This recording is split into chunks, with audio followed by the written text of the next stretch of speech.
Yo, assalomu alaykum bolalar, qanday qonlar hozir vaqtlar xayrli bo'lsin. Bugun bizning so'zlaydiganimiz bo'lsa Turing siniqi.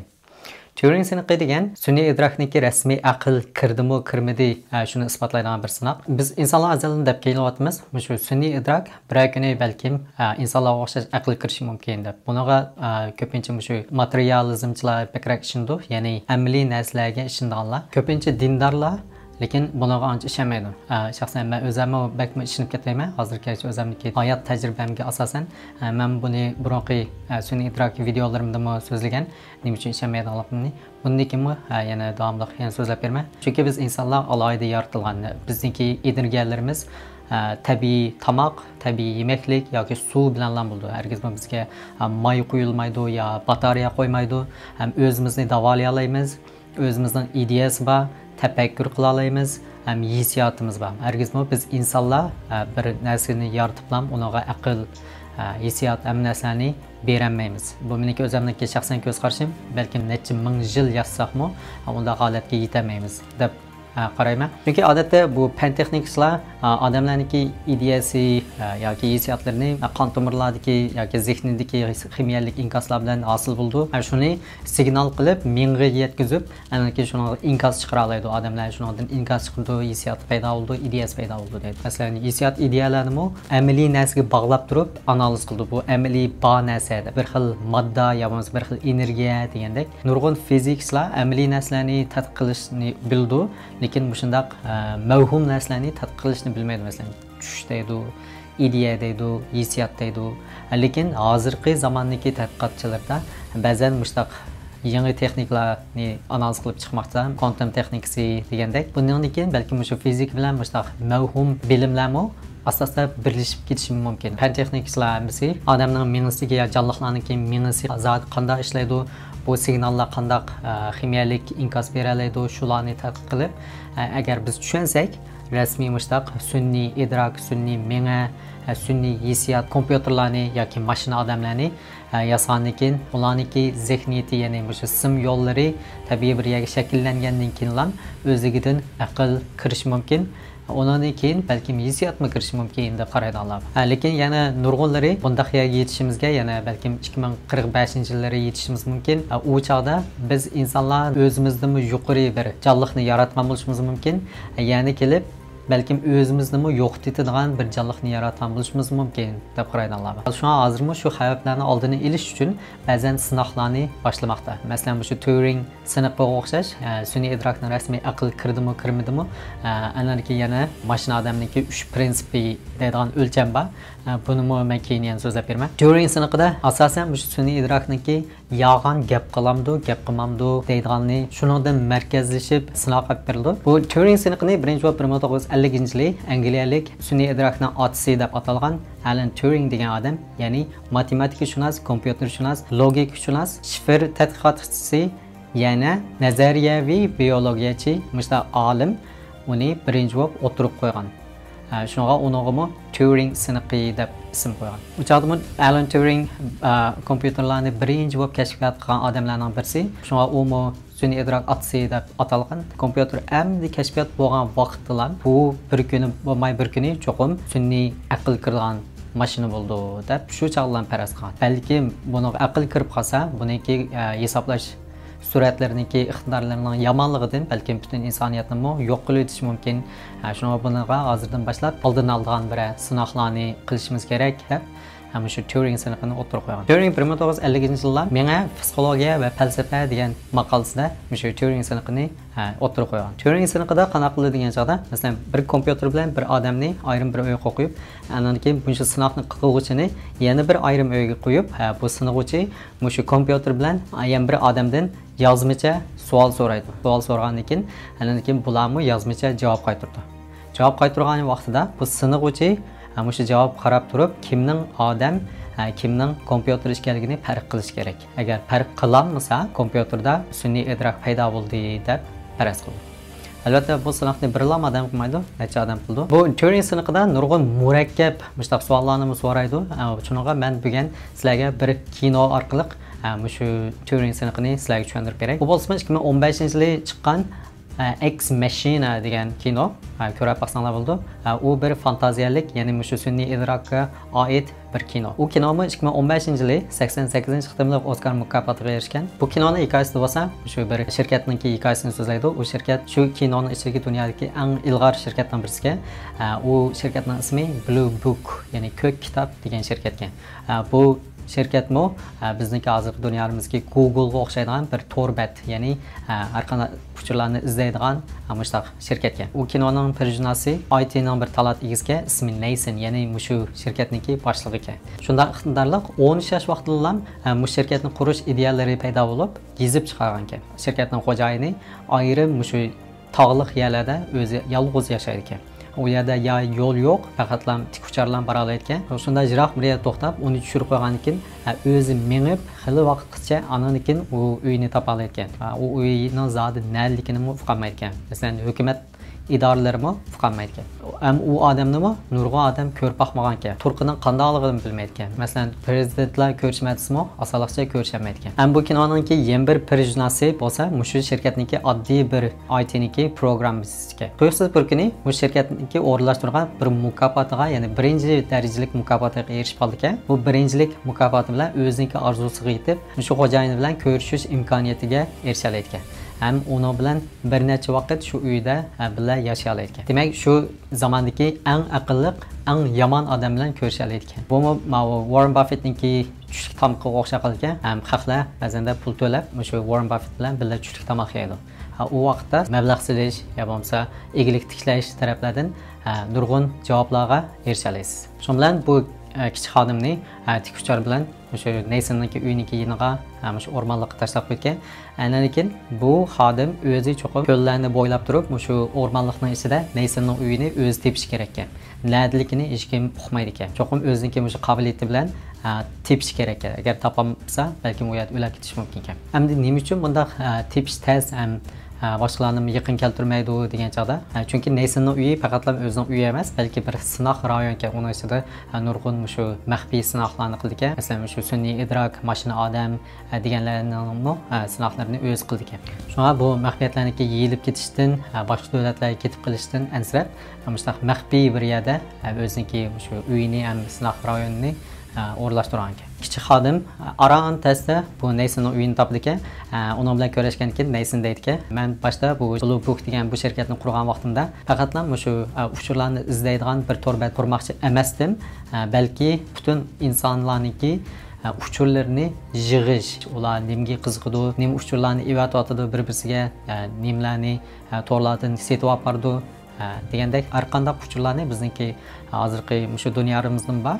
O nurg'un shirkatlarniki bor, masalan Facebook deydi, Google deydi, Apple deydi. Bo'lib Apple'niki kuchliroq. Shunga o'xshash men beshi degan algoritm deb, shu algoritm degani shundoq bir shirkatni qurmoqchidim. Butun insoniyatning uchurlarini hammasini yig'ib, ananiki o'zimniki bir sun'iy idrokni ijod qilmoqchidim deb javob berdim. Ananiki o'zining shu sun'iy idrok mengni ishlab chiqqanligini deb berdi, ham u mengni ko'rsatib berdi. U bir xil yumshoq, masalan, suyuqlikqa o'xshaydigan bir narsani ko'rsatib berdi. Ham uning qandoq bundoq shakllanib qolganligini o'zim uqmaydi ekan.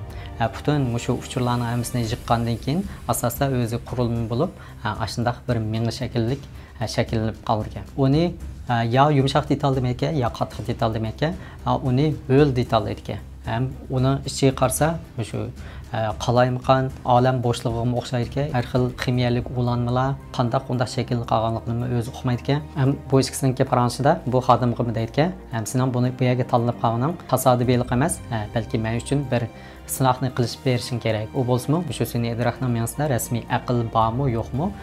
Buningga cho'qim yana bir inson bo'lish kerak. Men o sinoqni qilman, sen men uchun bu sinoqni qilish bersan deydi ekan. Mana bu uyimni o'zim deydi ekan, bu yerdan hech qanday odam chiqamaydi, chunki bu sinoqning o'zi shundoq maxfiyatlik. Ham sen tish bilan hech qanday odam bilan aloqa qilishamaysan, telefonlar hech narsa ishlamaydi. Ham bu yerdan chiqamaysan. Agar bu yerda tuyuqsiz tok ketib qolsa, butun eshik deraza hammasi o'zigidan taqilib qoldi deydi ekan. Chunki ba'zan qalamqa odamlarniki to'klarni uzib etib, bostirib kirishlarining oldini olish uchun ham shu eshik derazalar o'zligidan etilib qolgan. Bu kinodagi bu sinoq hamda Alan Turingniki degan Turing sinoqi bilan sal-pal o'xshamaydi. Turing sinoqida bu sinoqni qilgan odam bilan kompyuter ikkisi bir-biri bilan ko'rashmaydi. Bu kinodagi sinoqida hamda texnik ilg'aroq sinoq bo'lganligi uchun balkim sun'iy idrokmi texnik ilg'aroq bo'lganligi uchun shunday bo'ldimi? Bir-biri bilan ko'rishib, bir-biri bilan paranjib qila oladigan. Chunki bir-biriniki hissiyotlari texnik yaxshiroq namoyon bo'lish uchunmi yoki ideyalarni texnik yaxshiroq tushunish uchunmi? Balkim Neysenmi bu ikkisi ko'rishgandan keyin bu ikkisiniki paranlarni kuzatib turdi ekan, yana bir uyda kamera orqali gaplarini anglab turdi ekan. Bu ikkisiniki paranlashga har bir og'iz so'zlarining shunday cho'nqur ma'nosi bor menimcha. Keyin agar vaqtinglar bo'lsa ko'rib baxsanglar bo'ldi. Mashina qizning ismi Eva ekan. Boshda bu xodim shu Evadan so'raydi ekan, "Sen necha yoshga kirding?" deb. Undan keyin bu Eva 1 deb javob bergan. Undan keyin bu xodim yana qaytadan so'raydi ekan, "Hadi 1 yoshmi, 1 yilmi yoki 1 oymi yo 1 kunmi?" deb so'rasa, yana 1 deb javob bergan. Demak, bu sun'iy idrok Eva o'ziniki 1 yosh 1 oyligini bilamamdi yoki vaqtni tushunamamdi emas, balki zot o'zining qachon paydo bo'lganligini ya bo'lmasa shu ideyasiniki zot qanday vaqtda tuyuqsiz paydo bo'lib qolganligini bilmaydi ekan. Amaliyotda biz insonlarmi ancha bilmaymiz, o'zimizning zodi qaysi vaqtda tuyuqsiz shu ideyamiz paydo bo'lib qoldimi, zot qanday qaysi vaqtda o'zimiz tuyuqsiz shu dunyoni tushungan holatda ideyamiz paydo bo'ldi, uni bilmaymiz. Hozir esimizga ololmaymiz. Shuningga o'xshash bu sun'iy idrokmi asosda ideyasi paydo bo'lgan bo'lishi mumkin. Shunga unimi farq etolmagan bo'lishi mumkin. Bunga o'xshash bu dunyodami nurg'un mushta o'ziniki qancha yosh kirganligini uqmaydigan insonlar shunday jiq bo'libmi shu Hindiston yoki Afrika degandek mushta davlatlarda. Masalan, burun shu Amerikaniki NBA basketbol musobaqasida to'p o'ynaydigan bir qartalik bor. Uning ismi Mutombo. Shu Afrikadan shu NBAga qatnashib kelgan. U o'ziniki qancha yosh kirganligini bilmaydi ekan. Chunki uniki tug'ilgan yerda kichik bola tug'ilgan vaqtida ota-onasi bir kichik ko'chatni tikib qo'ygan. U ko'chat asosan cho'ng bo'lib daraxt bo'ldi ekan. Shu odam o'lgan vaqtida shu daraxtni kessa, shu odamning qancha yosh kirganligini bildi ekan. Buni Mutombo shu javob shunday deb bergan. Lekin keyingi bir urushlarda bu daraxtniki kesilib ketganligidan o'ziniki qancha yosh kirganligini uqolmaydi ekan hozirgacha. Keyin bu tadqiqotchilar buniki suyaklarini skan qilib tadqiq qilib, taxminan 40 yoshlarda atrofida ekanligini deb bergan. O'zimmi qolgan topchilardan sal qiyroqligini farq qilib bo'ldi. Qolganlar 20 yoshlar atrofidagi odamlar bilan bu 40 yoshlik qartalik tang birga to'p o'ynagan. Şu an Mutombo'mu bu NBA sohasining ichida rivoyat xarakterli bir odam. Shu bilan xodim Evadan savollarni so'ravergan chaqda bir chaqda Eva tuyuqsiz to'xtab qoldi, savollarga javob bermay turib ekan. Bu xodim so'raydi, "Sen to'xtab qolding" deb savolimga javob bermaysan desa, undan keyin Eva deydi, "Menimcha biz ikkimiz paranglashmayotimiz. Bu bir taraflama paran bo'lib qoldi. Chunki sallam mendan savol so'rabsa" deydi. Shuning bilan bu xodim bir xillam jiddiyleşib qo'rqa qoldi ekan. "Sen nima uchun mendan savol so'ramassan? Menga nima uchun qiziqib qolding?" degandek qilib. Shuning bilan Eva endi ekan, "Chunki sen mendan savol so'raverding. Chunki paran degan normalda ikki taraflama bo'ldi. Sen menga qiziqib, meni tushunging bo'lsa, men senga javob berdim. Meningmi seni tushunging bor. Shunga senmi mening savollarimga javob berishing kerak" deydi. Eva bu xodimdan nurg'un savollarni so'rar ekan. "Sen kim o? Nereden kelding? Ota-onang kim o?" degandek hamma shu o'z qiziqqan savollarni hammasini so'rar ekan. Chunki bu sun'iy idrok Evami shunday bir narsaga qiziqdi ekan, havas qildi ekan. O'zi uqmaydigan narsalar shunday jiqkan. Shu uydilan bo'g'ashqa dunyoning hech qanday narsalarini uqmaydi ekan, lekin shunday uqmoqchi keldi ekan. Tishga chiqib dunyoning qandoqligini ko'rib boqmoqchi keldi ekan. Bu endi shu menimcha bir hissiyotniki bir aloyidligi, hissiyotning paydo bo'lishi, ideyaning paydo bo'lishi, masalan shu biz insonlardimi boshqa bir aloyidligimiz va iqtidorimiz bor, u bo'lsa havas qilish.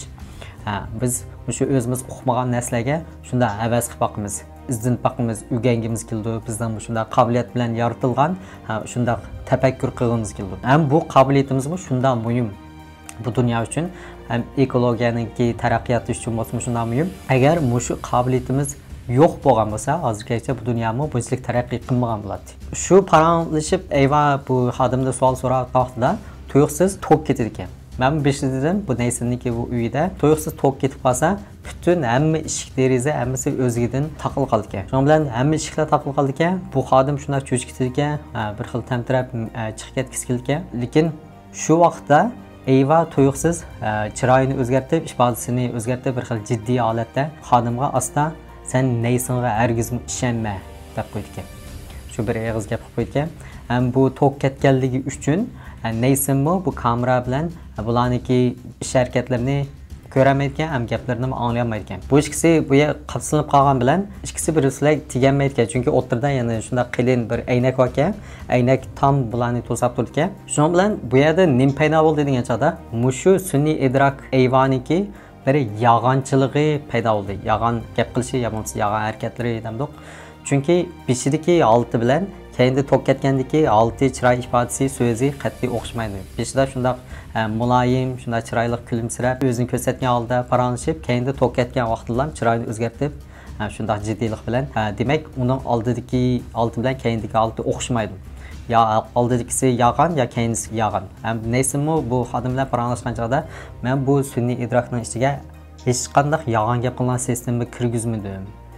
Undaq programmam yo'q deydi ekan. Bu xodimmi neysin bilan paranglashavergandan keyin bu Eyva bilan markundagidek paranglashaverib, asta-asta mushu neysinga ishonmaydigan bo'lib qoldi ekan. Asta-asta texnik Eyvaga ishonadigan, ham asta-asta mushu Eyvani sal-pal yaxshi ko'rib qoldi ekan. Ham mushu vaqtidami bu Eyvami xodimniki shundaq ko'ngilchakligidan sezdimi ya qandaq?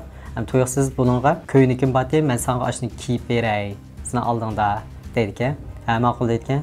Bilan kiyib chiqdi ekan. Kiyib chiqqandan keyin bu xodim hayron qoldi ekan.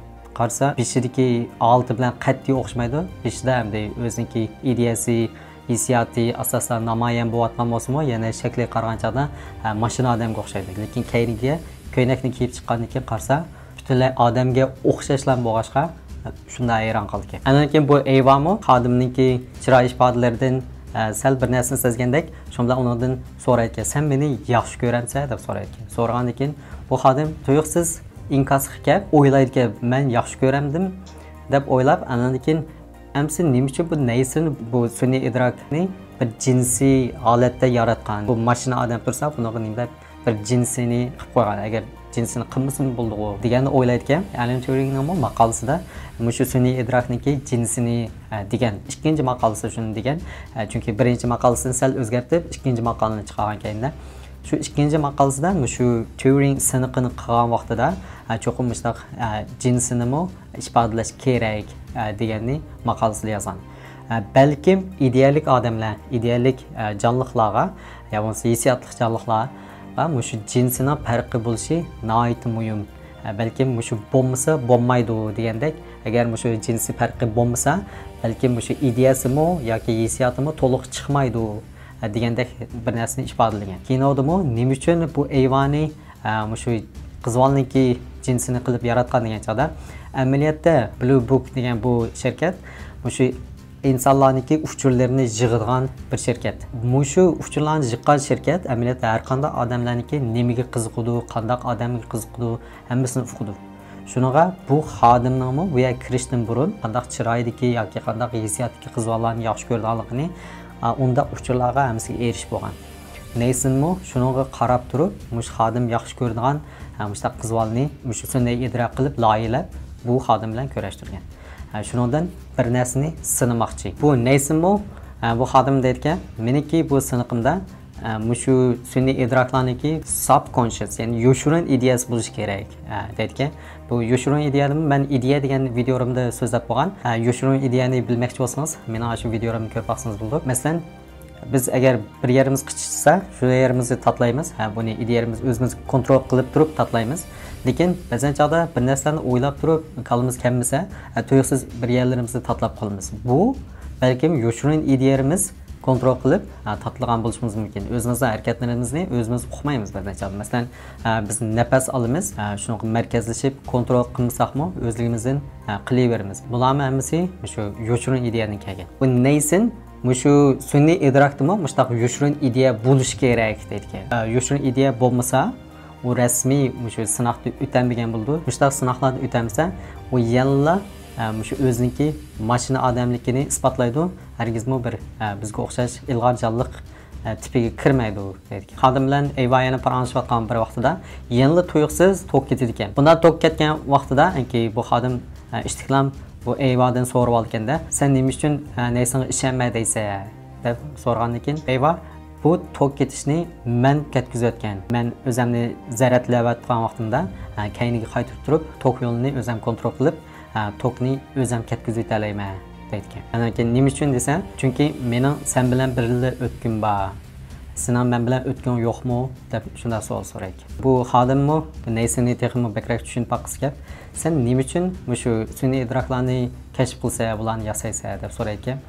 Ana keyin neysin onunğa bu meniki qilish qilmasligim emas, men qilmasammi bu baribir bir bishorat deydi.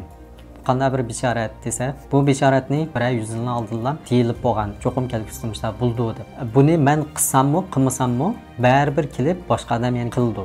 Bu kelgusiniki cho'qim shunday bo'lgan bir muqarrar deydi. Demak, men buni qilsammi, qilmasammi kelgusida baribir taraqqiy qilib bir yerga borgan chaqda boshqa bir odam yana o'xshash mustaqildi. Bu taraqqiyotning bir yo'li deydi. Demak, buni deganim to'g'ri, amaliyotda bizningki o'ylagan narsalarning hammasi kelgusida asosda taraqqiy qilib namoyon bo'ldi. Biz ko'rgan fantaziya kinolardagi hamma narsalarni asosda hozir namoyon bo'lyapti. Ham shu sun'iy idrok, elektronlik mashina degandek hamma narsa, masalan shu Black Mirror degan kinoni ko'rsanglarmi, shuning ichidagi nurg'un narsalar asosda shu kelgusida namoyon bo'lishga qarab menyapti. Black Mirror degan kinoni ishtirokchilar hozir asosda to'xtab qoldi. Nima uchun to'xtab qoldinglar desa, chunki biz kelgusiga yetib olmayapmiz. Biz ishlayotgan narsalar allburun namoyon bo'lyapti bu dunyoda deydi ekan. Shunga o'xshash, shu fantaziya kinolardagi narsalar emas, biz o'ylay olgan narsalarning hammasini biz kelgusida cho'qim namoyon qila olamiz. Masalan, biz o'ylab baqsa, hozir biz qo'limizda bir telefon bilan necha ming kilometrlik yerlarga telefon qilamiz, toksiz, simsiz shu har qanday qilgan ishlarimizni qilyapmiz. Shu kinolarniki sifatlarimi asosda shu o'ylaganimizdek shundoq mukammal holatda kinolarni ishlatadi. Shunga bu neysimmi deydigan, bu sun'iy idroklar rasmiy kelgusida taraqqiy qilib kelsa, bular bizdanmi ilg'or bir jonliq bo'lishi mumkin. Kelgusi shu dunyoni so'raydigan. Chunki bularniki bu kompyuter sistemlik qilisi, hisoblash texnikalari shundoq ishlaydi. Shuningga biz bular uchun faqat hayvonlarniki qatarda ya bo'lmasa Neandertal deydigan bir burun yashagan insonlar bor. Biz insonlarniki ajdod emas, bizda faqat 3%lik DNA'si bor. Hozirgacha tadqiq qilib izlangimizda. Bular burun yo'qolib ketgan. Ularniki hikoyasini keyin ayrim bir video qilib so'zlab beraman. Ular amaliyotda bizning aqlliq miyasiniki sig'imi texmi cho'ng, lekin tuyuqsiz yo'qolib ketgan. Nima uchun yo'qolib ketganligini biz bilmaymiz. Balkim ularniki yeyish odatininki ta'sirimi uqmayman, chunki biz hamma narsani yeymiz, go'sht yeymiz, ko'ktatni yeymiz, meva, ular faqat go'sht yeydigan bir jonliqdir. Shuningdan ta'siridan yo'qolib ketganmi yoki biz ulardan aqlli chiqib ularni yo'qotayotganmi, bularni yana tadqiq qilib izlanyapmiz. Keyin shu sun'iy idrok taraqqiy qilib kelsa, bizni balkim biz shularni ko'rganga o'xshash shunda ko'rish mumkin. Shuning bilan bu neysin yana xodimga kelaqtimqi yangi nashrlik bu Eva texmi ilg'or bo'lib yasalishi mumkin dedi. Shuning bilan bu xodim to'xsiz jiddiylashib, hozirgi bu Evaga nima ish bo'ldi deb so'rsa, biz uni balkim formatlashtirib butun uchurlarni, datalarni hammasini yuvitmiz, lekin badan shakli hamnasi qolib qoldi deydi. Yangi uchur, yangi datalarni kirgizmiz, yangi sistemlarni kirgizmiz deydi. Shuning bilan bu xodim shundoq ishkinib, shundoq jiddiylashib, shunday bo'ldi-ki, anakin bu neysinni mas qilib ketgan. Anakin shu neysinniki cho'ng sistemasiga kirib, burun qilgan shu sinoqlarning videolarini hammasini ko'rgan. Ko'rsa, nurg'un mashina odamlarni yasagan, hammasi har xil sinoqlarni qilgan, ba'zilarini urgan, tepgan, buzayotgan degandek har xil mushtaq sinoqlarni qilgan. Bu videolarni ko'rib, bu xodimning ko'ngli shunday yerim bo'ldiki, bu sinoqlarni bir xil inson qilipidan chiqqandek sinoqlarni qilgandek ashtab his qildi. Amaliyotda bu odatda biz amaliy dunyomizda shunday nurg'un qilgan sinoqlar.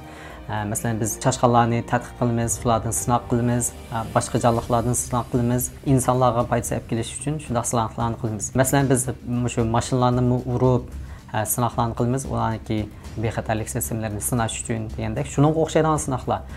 Lekin bu xodimga shunchalik ta'sir qilganda, amaliyotda shu Eva bilan nashqdan paranjish bilan shunday hissiyot bog'liqini sezib bo'la oladigan, shu o'ziniki hissiyoti bilan o'ziga o'xshash hissiyoti bor, ideyasi borligini sezib bo'lgan gap. Shuningga bu xodimning ko'ngli shundaq yerim bo'ldi ekan. Shu insonlarni urib tepib, ashlarni sinab qilayotganlar o'xshash ashlar hissiyati bo'ldi ekan. Shu bilan bu sinoqlarning hammasini ko'rib, videolarni ko'rib, shunday ko'ngli yerim bo'lg'achqa, bu xodim cho'qim bu ayvonni qutuldirishga bel bog'laydi ekan. U turib yana ikkilanib qoldi ekanda, balkim menmi shu sun'iy idrokmi yo, menmi mashina odammi yo deb hamiyalarini, badanlarini, og'izlarini, ishlarini hamiyani tekshirayotgan, menda bir toksin yo bir temir moddalar, bir narsalar bormi deb hamma yerini tekshirib chiqadi ekan. Andan keyin o'ylab qolgan, bu sinoq zodi ayvonni sinovatamdi yoki meni sinovatamdi? Yo buning degini keyingi yangi nashri degini men shumi yo deb o'ylab qoldi ekan. Andan keyin yana bir qitim bu ayva bilan paranashgan vaqtida, yana tok ketgan vaqtida ayvaga aytgan, men sizni cho'qim qutuldirib ichib ketaman. Buning qilgan chiqishlarini men ko'rdim. Hammasi to'g'ri emas ekan deydi. Shuning bilan bu ayvonmi bir xil shunday ishni xo'sh bo'ldi. Keyinda bu gapni qilib bo'lgandan keyin Neyson bu xodim bilan fransuzga shu ishlarning hammasini o'zining ufqidonligini deydi. Tok ketganlarning hammasini ufqiman, tok ketganlarni men hech qanday qila olmayman, chunki buni ayvonning quvvatqanligini bilman. Lekin bu yerga hech kim kelmaydi, tok yasaydiganlar ham kelmaydi. Shunga men buniga bir amal qilolmadim. Lekin men o'zim shunday bir batariyalik kamerani musab qo'ygan. Uni sizlar o'qimaysizlar. Uning bilan men sizlarning hamma quvvatgan ishlaringlarni, gaplaringlarni hammasini anglab turyapman. Sen ham shu ayvonni aqqish ketirganligini bilman deb hamma narsani deydi. Ham bu xodimning o'ziniki badanlarining tekshirib o'zining sun'iy idrok emasligini tekshirganligini hammasini ko'rganki, bu Neysonning o'zi ishchining bir xil xo'shalki. Chunki o'ziniki shu rasmiy hissiyoti va ideyasi bor sun'iy idrokni yasab chiqqanligidan shunday xo'shalki. U bo'lsa ayva. Ham bu xodimga deydigan, men shunday muvaffaqiyat qozonibman, chunki bu meniki yasan sun'iy idrokim mishadlam yasalgan, u teshidagi joylarni, dunyolarni ishdan ko'rib boqmagan. Agar rasmiy shu biz insonlarga o'xshash ideyasi hissiyoti bo'lsa, cho'qim bir yerdan chiqitishga bir amal qildi degan. Uniki boshqa amal yo'q. Uning faqatlam birlam amal bor. U bo'lsa sen. Ham sendan foydalanib turib, qo'ldan kelgan har qanday ishni qilib turib, ham senami oq ko'ngilligingni bilgachga, ham senami o'zini yaxshi ko'rib qolganligidan bilib turib, shularning hammasidan foydalanib turib, bu yerdan chiqitishga urindi.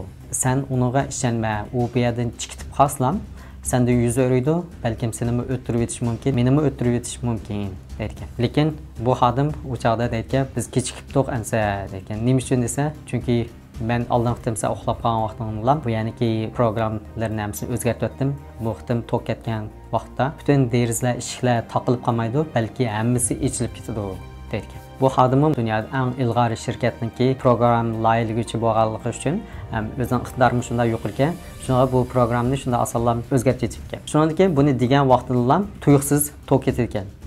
Ondan bütün eshiklar hammasi ochilib ketgan. Shu bilan ayva kelib, bu o'ziniki xo'jayinni, Neysonni shu yerda o'tirib ekan.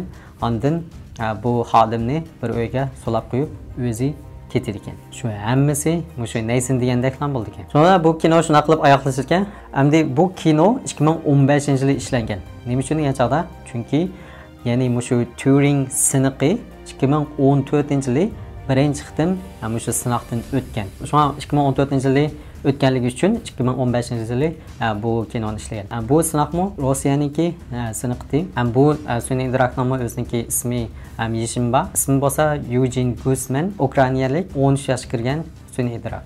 Bu Eugene Guzman degan sun'iy idrokning o'ziniki sal-pal hikoyasi, oq ko'rinishi, tarixlari bor ekan. U bo'lsa o'ziniki dadasi bir tug'ut doktori, o'zining bir beqvogan hayvoni bor ekan. Muvaffaqiyat bilan 33% sinoq qo'yishlarni o'ziniki bir insonligiga ishontirgan. Alan Turing o'z vaqtida o'zining maqolasida degan, bu sinoqda faqatlam 30% odam ishonsalar bu sinoqda o'tgan bo'ldi degan. Balkim shu 2000-yillar atrofida o'tishi mumkin deb faraz qilgan. Bu o'yinchilar jiroq emas, ya'ni 2014-yili o'tgan. Unda bo'lsa bugun mishash olsun, Klexan ko'rishaylik. Boshmaltag'im biz shuni qilamiz, boshqalarga tavsiya qilib qo'ying. Bu menga shunday cho'ng ilhom olib keldi. Texnik shu nadir yaxshi videolarni ishlashga. Unda Klexan ko'rishaylik. Allohga emanet.